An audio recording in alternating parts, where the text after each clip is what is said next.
Does Paul Heyman deserve an Emmy? Can Roman Reigns beat Brock Lesnar? We are 1 week away for SummerSlam. All that and more raw on AfterBuzz TV coming up. You're tuned in to AfterBuzz TV, the ESPN of TV talk. Now, let the buzz begin. So this is for Johnny. Stay true to the roots that he's set for the show currently in the 90s. Have you heard the song? Sure. Oh, yeah, no, yeah. I'm absolutely positive that I have. Okay. Over the course of my 30 years on this earth, I've definitely heard this song. Okay, all right. Well, shout out to Raekwon, Ice Cream. This is in honor of the man who came up at the very end of the show. If y'all don't know what we're talking about, then, like, I don't even know why you're watching us. Oh, you know. You know. Now you know. He's in the house, so we'll get into all of that. But my name is TK Trinidad. I am here with one of the greatest wrestlers in the business. Okay, I'll take it. You will not hear me complain about being called one of the greatest. There you go. Bane's the Destroyer. Yeah. So, what's been going on? I haven't seen you in, like, months. I've been wrestling. I was on NXT TV week before last. Last week I was out of town. This weekend I was wrestling at Championship Wrestling from Hollywood and at Alpha Omega Wrestling in 29 Palms. I've been busy. Okay. It's been pretty hot right now. Kicking asses and taking names. Yeah, Boom. doing okay. So how do you like this episode overall? Actually, I liked it, which I sort of came in not entirely sure exactly what I was going to expect for the go-home for SummerSlam, the second biggest show of the year for WWE. Right. They try and frame it as such. So you always have to ask yourself, is this going to be the second greatest go-home of the year? Right. For me, I actually think it was. It was fairly engaging from start to finish. I'd say hour 3 was a little on the slow side, Right. but 1 and 2 kept me engaged, and then 3 I was still there. I was still present. Right. I wasn't feeling as if my life force was being drained out of my body, so that's a plus. Yeah, I agree. I feel like there wasn't times where you can go and have an extended popcorn break. It's like, okay, you have a few moments to get popcorn, but not like you can just, casually stroll and then stroll to the bathroom because you would actually miss something. So I really did like this episode as well as far as how it how it lined up. But we're gonna get into all of that. But sad news. So Ronda Rousey did come out to pay tribute to Jim the Anvil Neidhart, who passed away today. Do you have any when you heard the news? What was your first kind of thought? I had heard that he had been sick for a little while now. So it was grief, obviously grief, but a little bit of relief that he didn't have to suffer too much longer. I think it was Natalia herself made it known that he was suffering with dementia. So that's tough. I had some family that went through that, and that's a hard thing because the person that you knew for so long is totally different. It just slips away, and you sort of. You don't get to, you live with them, but it's not them. So in a way, I'm sort of glad that now this is resolved. But he left such a mark on the world as a whole because he was from Southern California and he was so involved in athletics to such a high degree that his mark is still left on Southern California athletics. And then on professional wrestling, of course, the world over. Dynasty. Yeah. So it's a sad day, but it's kind of been a sad day after many sad days. Yeah. Professional wrestling's taken a lot of hits. A lot of great people have left us this year, and it's tough. Yeah, it is scary. My grandmother is going through dementia, and it's actually scary for her because she knows that she's forgetting, but she doesn't remember what she's forgetting. So it's like you're almost present, but you have it's like when you're trying to remember a name and then extend that by, a day or 2 days or 2 weeks or a year. It's just scary because you're like, oh, I know something's there. But so, sad news, but he did leave a mark. And I think that's what we should all do as people, leave a mark. Not necessarily, it doesn't have to be a wrestling mark, but leave a mark on people where you can be celebrated, but also impact people as well. So. Yeah. Every story that I had heard about him had been positive, so I think he definitely did that. Oh yeah, and he's appeared on Total Divas several times, and even I believe, I don't know when the last taping was per se, but I mean he was just a friendly guy, and Natty definitely obviously is her father, so definitely impacts. So hopefully the family can come together as a unit and work through it. So we had Ronda Rousey come out, and obviously in the story, her and Natty have been really great friends. They've been training partners, all that good stuff. So she kind of talked about the impact of the families, and she kind of did her whole tribute. So how did you feel about that? It was good. No, I thought it was a nice touch, and Ronda's words were well received by the audience. And I think having her in that position was difficult, definitely for her, but it was good to have those words come out of a real human person, rather than just a tribute video. Yeah, that's what I thought they would have done. I mean, I do like that, but I thought they would have did like and I may have missed it, but I don't know. No, you missed it. They did the bell and all that stuff. They did. Okay. They didn't do a 10 bell, but they did a nice montage. Video. Okay. Yeah. So moving on, we have Amber Moon. She goes up against Alexa Bliss. How did you like that match? It was pretty good, very spirited. It was an interesting start to the match. Alexa Bliss comes out with Foxy. Foxy's got her arm all taped up from her wrist to her shoulder after what Ronda Rousey did to her. Right.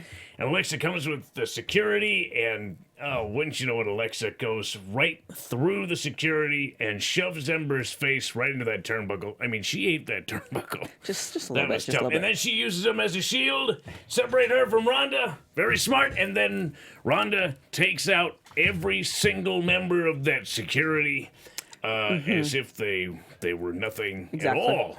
That's that judo. Judo is a very effective tool. It is, and she's been doing it.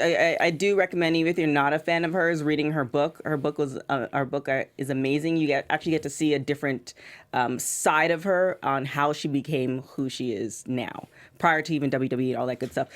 Where did I miss something? Where's Mickie James? I don't know. Okay. She wasn't here tonight. Yeah. Okay. I thought I may have she's just out and about. All right. Well. But this match overall, pretty hotly contested. I mean, obviously, Ember Moon has been trying so hard to get a fair shake and a title shot, and to see her really take it to Alexa Bliss right now in a non-title opportunity, I think she won the match. She won it on paper. It was a disqualification from Alicia Fox that gave her the victory, but her hitting the Eclipse on Alexa and then pinning her for at least a 2, going to be a 3. Right. I think Ember Moon has got every case to say that she is next in line to be #1 contender if Ronda is not able to make hay while the sun shines on Sunday. That's my other question too. Where do you think that's going to lie? Like, I don't think Ronda is ready for the belt, but I mean, it looks like they're setting up for something that's going to be, you think she's going to get a belt, and it might not happen. So what do you think is going to happen? It's really hard for me to tell. I genuinely don't know what to expect out of this match. I totally agree with Alexa saying that Ronda is a puffed up rookie. She does not have the experience to back up all of her sort of gravitas that follows her. I'll say she's training very hard. What she does always looks good. She's good in that ring. But to be a champion, you can't just be good on one day. You have to be good on every day.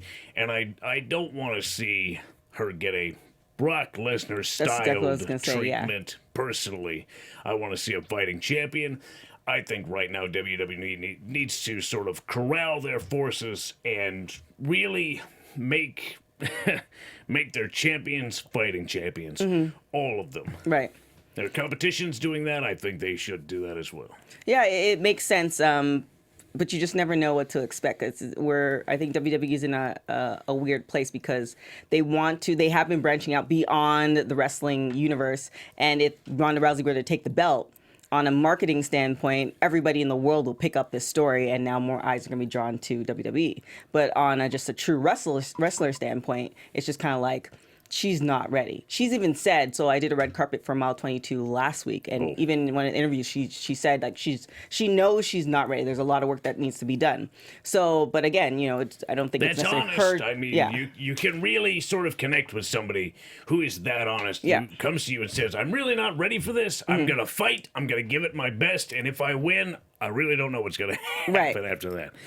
So we'll see. Yeah. So next is Constable Baron Corbin and Tyler Breeze. So Baron is supposed to be going up against Finn Balor for SummerSlam, but before that happens, he decided to schedule a match for himself. Apparently, he's writing his own ticket. He is Stephanie McMahon's right hand, and as such, it comes with perks. Yep. He's able to say, I want these matches this evening. And she goes, sure, okay. That's fine. So he is in this the most comfortable of positions. He gets to pick his opponent. Granted, Tyler Breeze is no pushover, and Tyler Breeze took it to Baron Corbin. Yep. But Baron Corbin has seen Tyler Breeze in action before. They go back to NXT together, and so he picks up a win over Tyler Breeze with the Deep Six. I mean, it was a very well contested match, but I think Corbin saw the writing on the wall, knew he could beat Breeze, and then grabbed the mic after the fact to announce the next match. What do you think of it? I like the Constable. Like it felt like before that happened, he was more of like a crybaby. Like, okay, well, I'm not getting these opportunities. He had I believe it was the Money in the Bank. He lost that. Yeah, he lost that. So It's just kind of like now he has like a whole new. He still is a crybaby. He is, but I like this part. I like this. The Constable makes it more. He's always been very puffed up. Yeah. He hates other athletes and wrestlers who come from an actual wrestling background. He really believes himself to be better than anybody else. And that includes especially Finn Balor, who comes from a real storied wrestling background around the world before he signed with WWE. So he in particular has a beef with him to prove that he is not only better, but that size truly matters. Right. And that is the differential that is going to get him a victory and prove that he's absolutely far and above Finn Balor. And I unfortunately have to agree with him. Really? In professional wrestling, size does matter. It was about 2 years ago. I was backstage at WWE for the first time. I was 205. Was weighing in at cruiserweight. Right. And I looked around at everybody and I said, there's no way I can be a cruiserweight. I don't wrestle like a cruiserweight. I have got to get bigger. Right. So I set out to get bigger. And so now I'm heavier than a good chunk of that roster. Right. I weigh more than Jinder Mahal. Okay. So I can take on anybody right now. And you really need strength or agility. Finn Balor's got the agility. He's so smooth you can barely catch him. Right. It's like trying to catch smoke in your hand. Right. But you have to have size. With size comes power. So it's tough. I believe Corbin's right, but I believe Balor has the ability to beat him in the way he's able to move.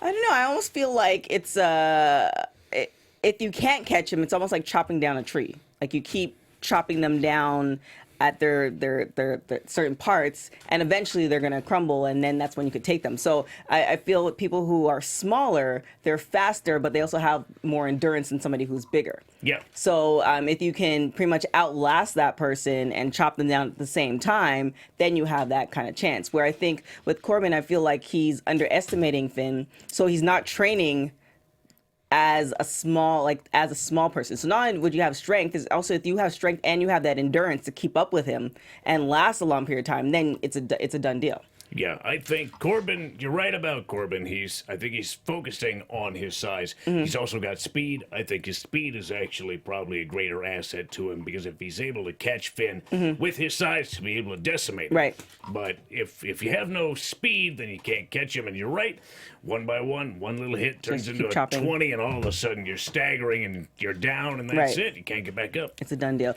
So pretty much Constable Baron Corbin defeats Tyler Breeze, and he then, like you said, picks up the mic and decides to create a match for his opponent next week. So Finn Balor is supposed to be going up against Kevin Owens and Jinder Mahal. In that, the GM comes out and he's like, look, that's just an unfair match, so we're going to add Braun Strowman to the mix. So Angle feels like he's having his chain pulled a little bit. Oh, of course. There's a chain of command here. You are not higher on that chain of command than I am, Baron Corbin, though you have the ear of my boss. Right. I am your boss, so I can at least affect change currently, today, yeah. So I can make this match an even match. So Braun Strowman and Finn Balor go up against Kevin Owens and Jinder Mahal. Obviously, we know the story between Kevin Owens and Braun Strowman. It's been very storied for the last couple weeks. How did you feel about this match?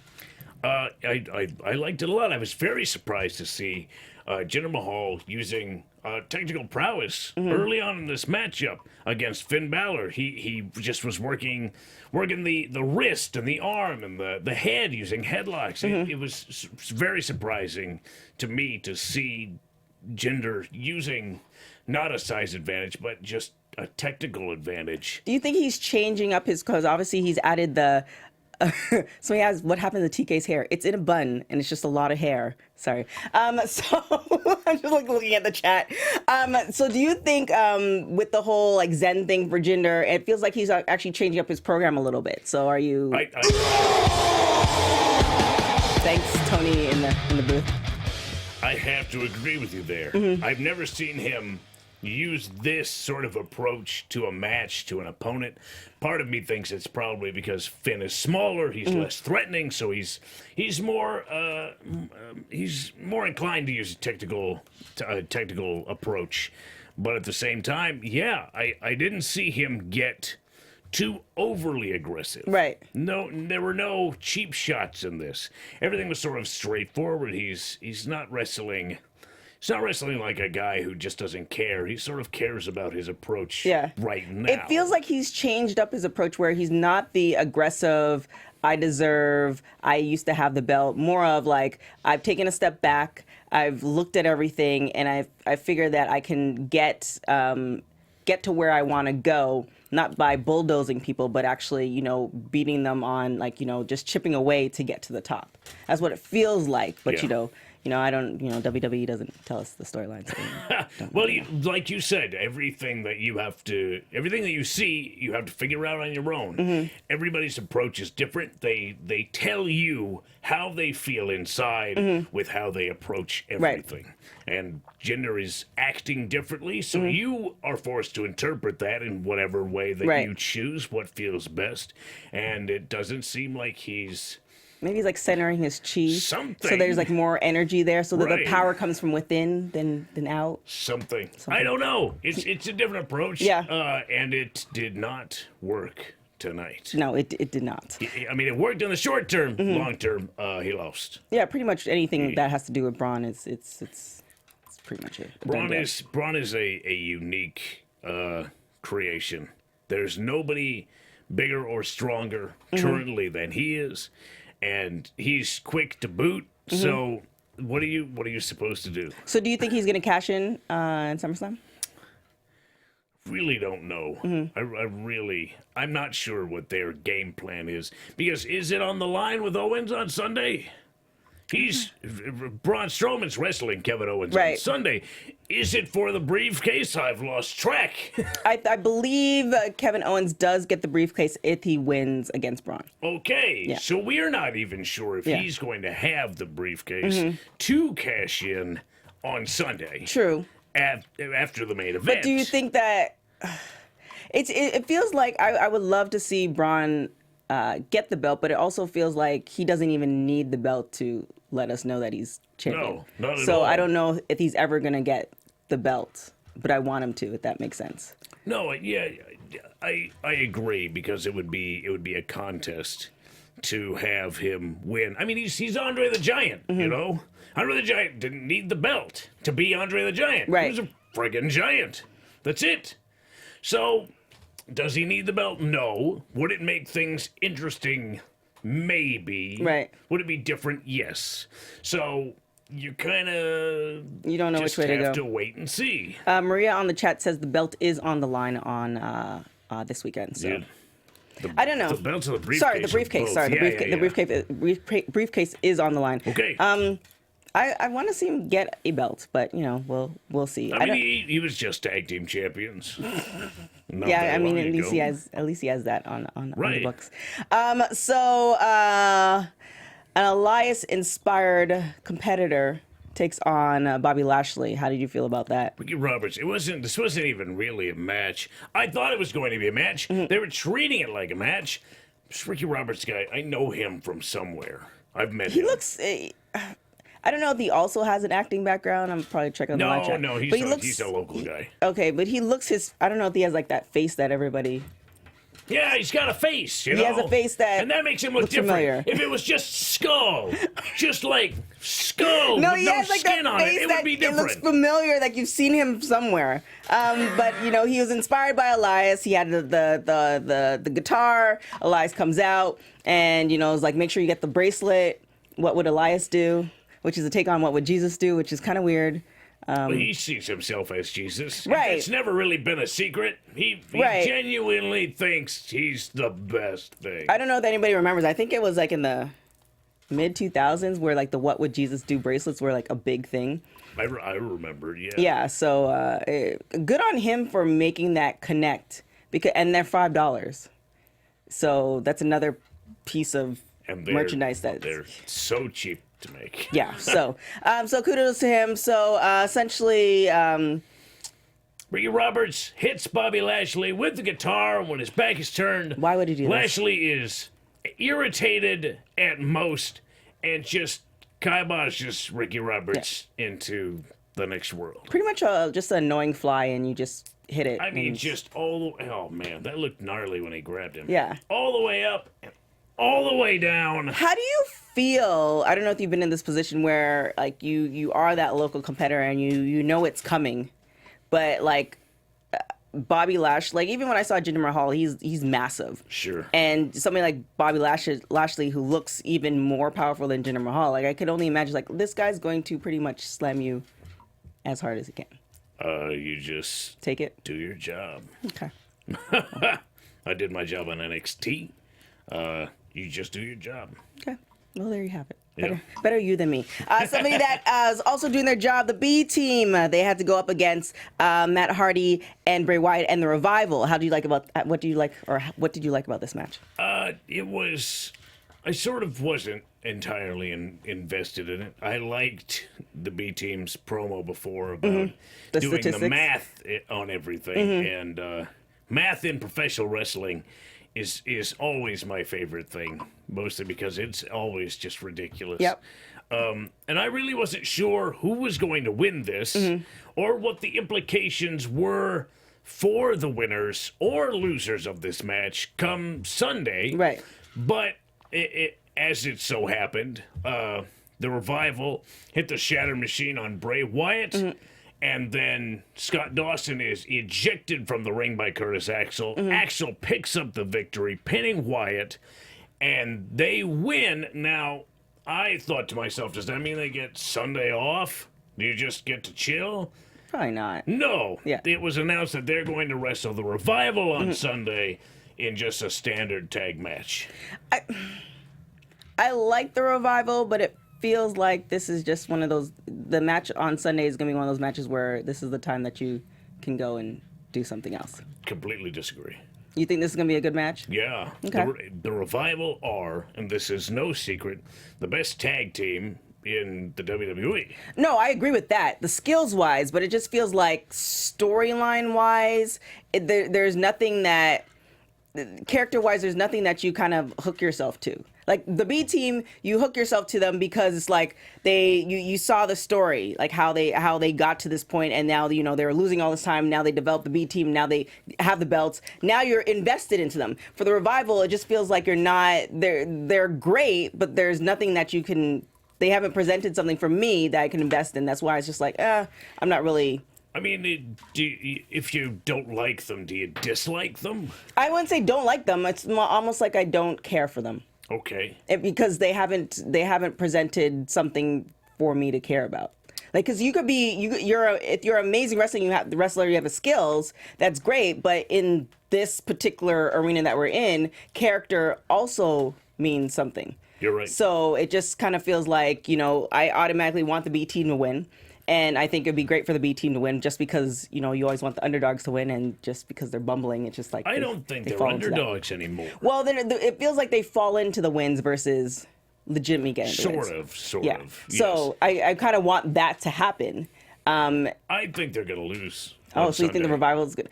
Really? Why would you think the Revival is going to get the... Because the Revival have lost, but their losses have come at some sort of odd cost. Even tonight, it was they hit their finisher, but Axel's the legal man. So it's they have actually beat the other team, but then the B team gets the actual pin. On Sunday, there's not going to be any of that. Right. I think hands down, they're far superior to the B team, and I don't think there's going to be any mix-up. There's not going to be any sort of accidental victory. Right. I think the Revival are just going to win. Oh, well, we'll see. I mean, I just don't... It'd be like great.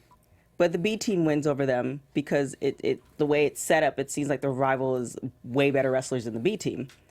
And the B team wins over them, then you still be happy. So. Yeah, you'd be happy, but I feel it's right to have the Revival win. I would be happy if the B team won, but the Revival need to win. Yeah. They must win. Well, we will see. So that goes on to Paul. What do you think of Paul Heyman's? Did you see his speech from last week?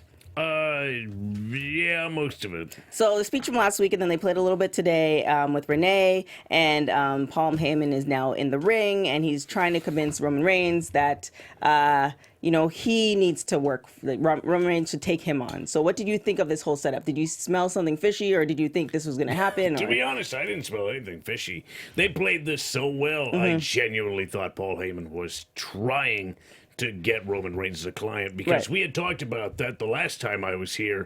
What if Paul Heyman actually backs Roman Reigns and he becomes the catalyst for Lesnar losing, which has happened before, about 10 years, maybe more previous.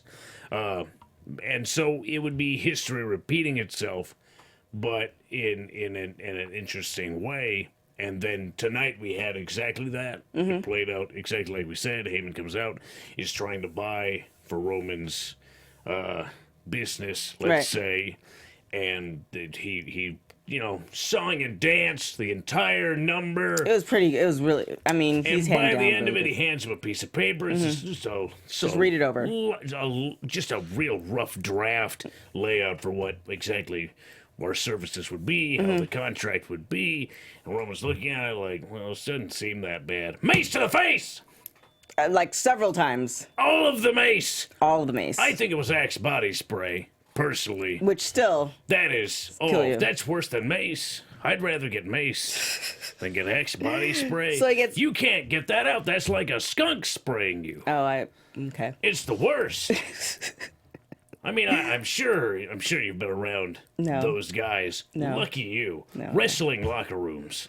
There's always one guy who, after a match, grabs that can of Axe body spray and just goes to so freaking goes to town, and it is awful, and it gets in your mouth and it gets in your nose. All you really need is a really good cologne. You just spritz it 3 times, walk through the mist, and you're good. How much does good cologne cost? Well, we're poor. We're wrestlers. We ain't got no money. It sounds like we need to get a sponsorship. Not from Axe, from somebody else. Wouldn't that be nice? Well, he gets sprayed by possibly Axe or Mace in the eye. Roman Reigns is completely blinded. Somebody was helping you out until he heard the song for Brock Lesnar, and he's like, oh, I'm out. You're by yourself. And Brock comes in and pretty much destroys Roman Reigns because Roman Reigns can't see what's happening. It was, he got blindsided. Literally. Yeah. So that, my question, watching that, is, does this build sympathy, more sympathy for Roman Reigns? It seemed like the audience still didn't want him to win. Like, it feels like no matter what Roman Reigns does, like, even if they're positioning him into like, okay, now you're pretty much blinded, and Brock Lesnar's like, oh yeah, that's bad, but we still don't want you there. You may be blind. Yeah, I but still don't. like It just seems like it doesn't. I don't know what can possibly be done for him to be liked or be hated. It just seems like he's in that purgatory lukewarm. of that purgatory of like, okay, you audience is split 50-50. Yeah. No matter what happens, half the audience is going to be happy, half the audience is going to be sad, and nobody really cares. Right, because both sides don't care. They're like, oh yeah, okay, good for him, or who cares? Oh, it's Roman Reigns again. Yeah. Yeah, it's tough. I don't envy him being in that position. Yeah, but is there any way for him to get out of the position, or is it just that the WWE universe they speak and that's it? I don't know what it would be. I truly don't. Without some sort of major event / catastrophe, I have no clue how they would change how the audience perceives him currently, and it's sort of their feelings about Roman Reigns were summed up by Roman Reigns himself tonight. He said, I was groomed at an early age for this position. And everybody in the audience kind of feels that way. Like, you're supposed to be here. Whether we like it or not, you're supposed to be here. But there's other people that are also there, I wouldn't say there because of their parents, but there are other people who have parents who were in the industry before them, and they're doing quite well. And people love them. Right, but it's always hard being the son or daughter of a legend. Haywood Wong says there's no redemption for Roman Reigns, so...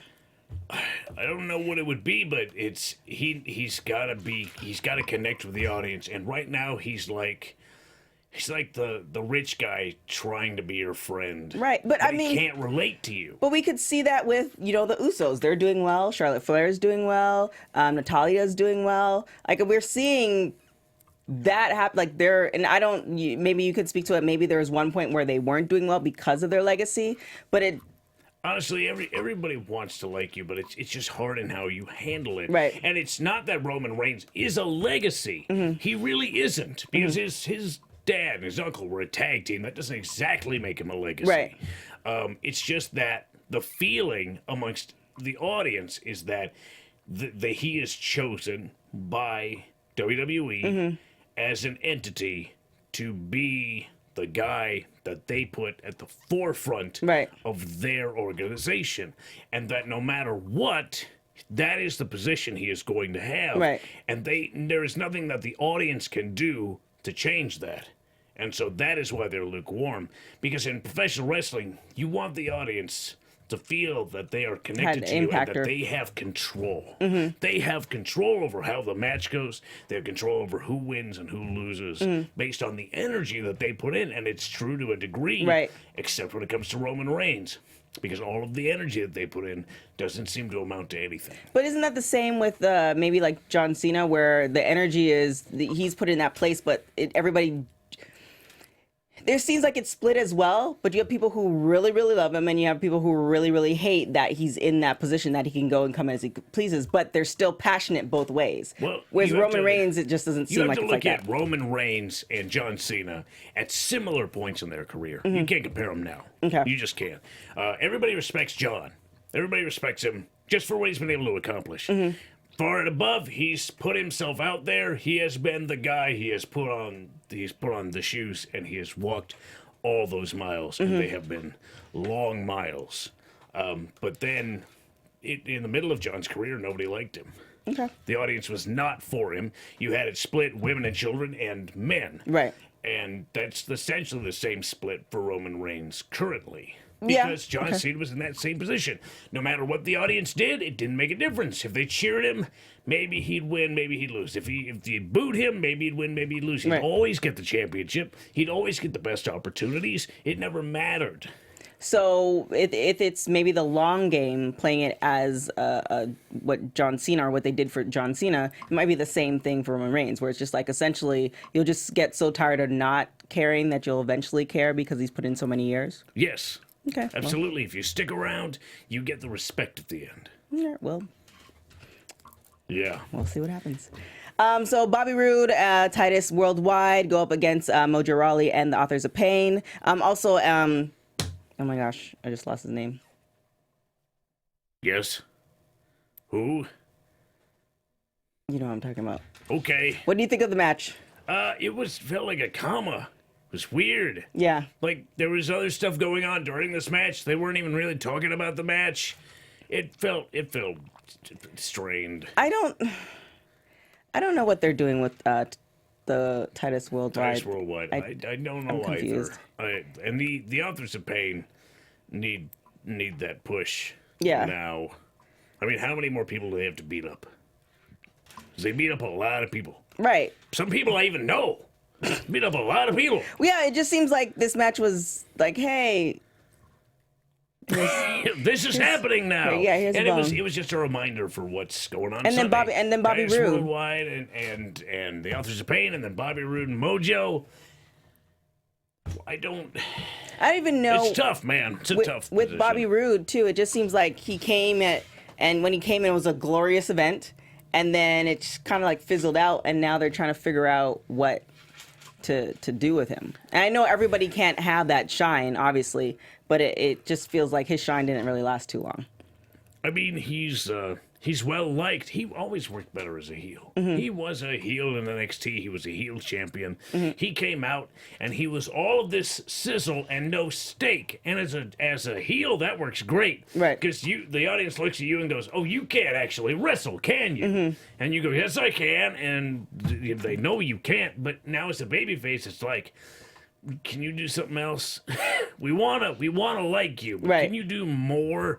And he can't do a whole lot more than what he's been doing.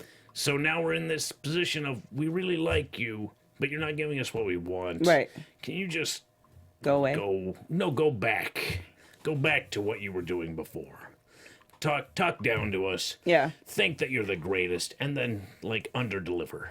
Yeah, that kind of seems like that would make more sense given his attire, his getup, that's what he was doing in NXT. The super tan. Yeah, so. It was the greatest thing he had ever seen. He looked in the mirror and went, "Damn, that guy's great." Yeah. And then the audience went, "You suck." Yeah. You're fun, but you suck because you underdeliver.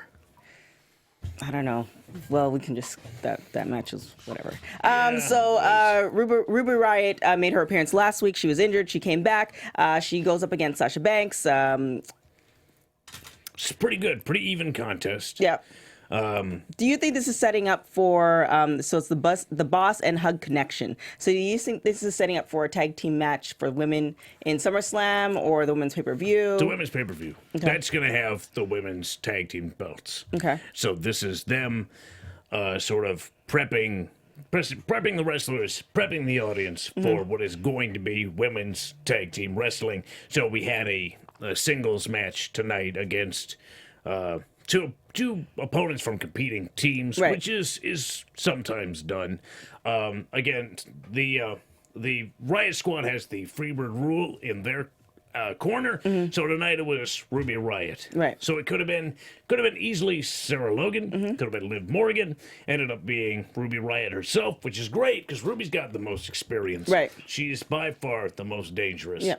And as a result, she got the win tonight with a very tight roll up in a very, very interesting position. And that is something only a veteran can get. Okay. And you could see that she was the true veteran of this match and of her team overall. So there was a little bit of chaos on the outside with Liv Morgan and Bayley, and right. there was Sasha Banks went for an enormous dive on Sarah looked Logan. That looked dangerous. Boy, that was a little scary. Yeah. But she ended up, I think everybody was okay. Yeah. I mean, Ruby was grabbing her nose by the end there. Yeah, I saw Looked like that. she might have caught something in the nose. I've had my nose broken so many times. Oh, that sounds wonderful. It's just permanently broken at this point. It's just, this is an effect I live with. It's busted. So do you think Sasha and oh my God, what is with me? Sasha and Bayley, do you think they're going to make a good team after the whole friendship thing and the breaking up of friends and they're coming back as friends? Or are you over their relationship? Do you think they should develop other relationships outside of... It just seems like it just seems like they're in the locker room and they just talk to each other when there's plenty of women in the locker room.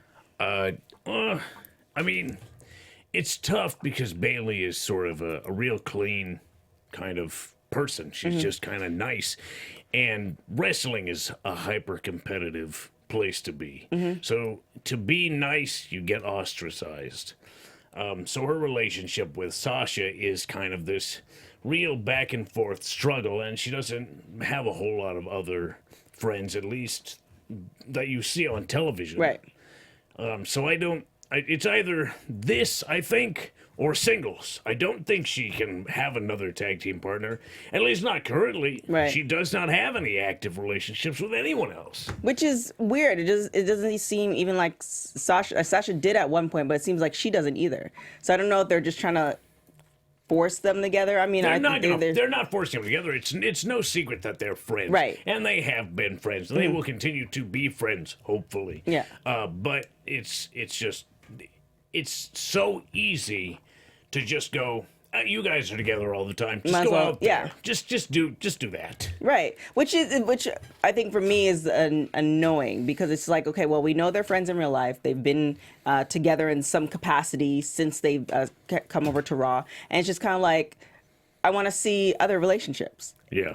And it almost speaks to, I've spoke to several times on other shows where, the thing with women and their relationships, it's just kind of like, oh, well, they're friends or they're catfighting or they're this or they're that. And they're not showing that you can be friends with other women or you can't be friends with other women. But it just seems like, I'm not sure. Yeah, you're right about that. There's some sort of very two-dimensional characteristics to their relationship. And I'm not sure if that's in the writing or if that is purposefully done for the narrative of them sort of being locked in a room together. Right. They have to get along or it's just not going to work. So I think for the narrative, it's you guys have to get along. You don't have any friends. Sasha Banks, you're an asshole who just goes after anything she can to get a victory. And Bayley, you're too nice to have an edge. Now you guys have got nobody and nothing, and it's either you get along or you're just going to have to leave. So I think for the narrative, it's kind of, it has to be this way. Well, I'm over it. All right, well, something that I'm really excited about. So Dolph Ziggler is supposed to be signing a contract. He's talking about Drew McIntyre, and they're all out there. They're waiting for Seth Rollins, who went overseas. He did some CrossFit stuff. He was, hanging out with some folks. He was doing China. Rollins does China. I feel like we should have had it, but anyways, we don't have that. So his flights were delayed. He was supposed to be coming in. The general manager, Kurt Angle, is like, wait, he's coming. He makes this big announcement. Nothing comes out. And then Dolph Ziggler signs the contract, and he thinks it's all over. And then Seth Rollins and Dean Ambrose appears. Jesus. Jesus, indeed. Because we haven't seen Dean in a very long time. He got badly injured. His first injury in WWE, and it took him a while to recover, and it's hard. Like 6 months, was it? Longer. Yeah. Okay, I think it was the end of last year. Yeah, it's been a long time. In any case, even when you recover, it's hard to find that spot where you're like, this is where I come back. Right. This is it now. And they left at a good, he left at a really good time for them because the Shield was reunited, and then literally he got injured within that 2-week period, and then the Shield had to disband. Yeah. So it would have been a really great storyline, but obviously you can't prep for injuries, and he was out for a long time. So what do you think with the advent of Dean Ambrose appearing, SummerSlam, what do you think is going to happen? Long term, I have no clue. But this is pretty well done. You saw Ziggler and McIntyre the entire episode going over the contracts, really digging in front of the audience, which was amusing. Right. Because you always wonder what's in these contracts. And even they brought it up. There's this weird stipulation where he can have somebody at his corner. Right. Let's not have that happen, but still. And so this answered that question of can there be somebody in his corner? Yes. And it's Dean Ambrose, and he's ready, and he's going to come back, and he's going to fight. Right. And they're going to be partners again because they were tag team partners when Ambrose ended up getting injured, and now they can be again, at least for this moment. So it seems like we actually have a lot of tag teams currently. So do you think after Roman Reigns and Brock Lesnar, because I think Brock is going to hold on to the belt, but We'll see. That's your prediction. That's my prediction. Do you think if he doesn't get the belt, do you think they're going to be setting up for a Shield reunion again? Or you think they're going to hold off for a little bit? I think it'll hold off. Okay. Yeah, it would be too easy. So what are you looking forward to for SummerSlam? I mean, everything from Raw is pretty solid, pretty tight. I like Ronda Rousey. I'm looking forward to seeing that. As far as Strowman, I want to see if he hangs on to the case, right? Or if he cashes in, or if Owens cashes in. That's going to be we truly clutch. don't know where that's going to go. And then Balor and Corbin. I genuinely am looking forward to that. Both those guys are absolutely killing it right now. Yeah. I think with the brand split, it's created a lot more content because now you have different storylines on two different brands, like two very active storylines on two different brands. But it also seems very overwhelming with something like a SummerSlam where, you can literally go on for 6 hours and, have all these storylines. So it's just a lot going on, but, it is what it is. Yeah. We will see you guys next week. But where can everybody find you? You can find me on the Twitter and the Instagram at Baines Destroy. I've got a lot of stuff coming up, including pro wrestling this week in Burbank, California at the Moose Lodge. Nice. That's fun. So yeah, stay tuned for stuff like that. Are you gonna be here next week? I truly don't know. It's always a mystery. I didn't know till earlier today if I would be here, but I'm here right now. I really appreciate you for being here because I was not going to do this show by myself. So would not have happened at all. But thank you for joining me. We're going to see who's going to be here next week. It's just a toss-up. Somebody in the chat room knew that we were going to be here, so I don't know how that happened. Kind of scary. But appreciate you guys for tuning in. Other than that, you can find me on everything at TK Trinidad. I will check you out eventually. Cool. Sometime. All right. Other than that, we'll see you guys next week. Ciao. Bye-bye. From executive producers Maria Menounos, Kevin Undergaro, Phil Svitek, and the entire AfterBuzz TV staff, we would like to thank you for listening to the AfterBuzz TV network. To watch or listen to other after shows and post comments or questions, be sure to visit AfterBuzzTV.com. I'm Sir Richard Wentworth, and this has been a presentation of AfterBuzz TV. Buzz you later. The views expressed herein are those of the hosts only and do not necessarily reflect the views of AfterBuzz TV or its owners or principals.